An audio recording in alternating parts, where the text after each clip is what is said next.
Welcome everybody, and this face tells it all, pretty much. You know what I'm saying? I mean, again, I don't know. It really wasn't a reason to do this video because the Bears play again Thursday, so there'll be a quick turnaround and play again. And I was gonna do like both of them in one, talk a little bit about the Jaguars game, and then get into the Packers game. But I said, what the heck? I'll just do a real quick video. So the Brian Hoyer honeymoon is over now. We've got to see it. I was all on the bandwagon. I will admit that. One thing that I am a man that would do will admit when I've made a bad decision, just like Ryan Pace needs to do on a couple of things, like firing John Fox. I've been calling for John Fox's head since the preseason. And since then, they've won one game. And the games that they've lost exactly the way that I said that they would lose. Except yesterday, they found another new way to lose a game. They found a way to be up 13-0 going into a fourth quarter against a team that can't win on the road and against a team that's supposed to be as sucky as you guys. So a couple of things I do want to point out from the game, and that's that Tracy Porter best days is behind him. Big Tracy Porter fan. Forget the fact that he slipped, but he was getting beat all day. And had he not got that interception in the end zone, it would have been real ugly for him.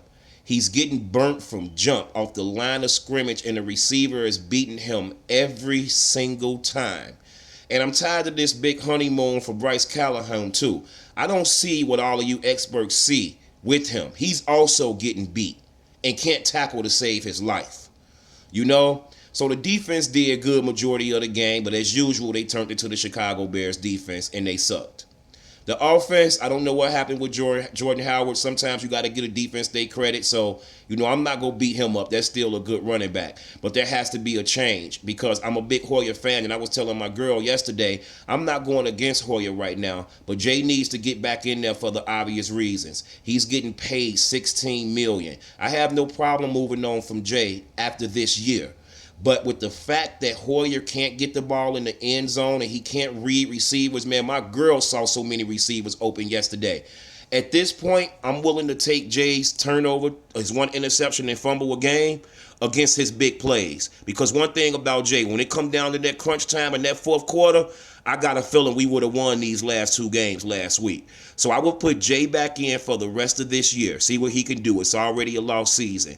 And then I will stick with Hoyer for the next 2 years. I will give Hoyer the offseason and everything to prepare as the starter. And I've seen enough good things from him to lead the team for the next 2 years while we draft a young quarterback and groom him. Hoyer mistakes can be fixed easily with chemistry with Alshon, with reading the system, with being in the system and around these guys. At 30 years old, I think he can lead us to some wins. So I'm not down on Hoyer. I just think that for right now, for this team, we need Jay Cutler, for the rest of this year. Let's see what he do. And with him not playing and everybody wanting to trade and bench him, including me, I think that will fire him up and we will see a different Jay Cutler now with a running game, the offensive line playing a little bit better. It's unfortunate that we going up against Green Bay and Minnesota now, but this has to be changed because Hoyer simply can't put the ball in the end zone. You don't get to 1st and 6 and then not deliver and score.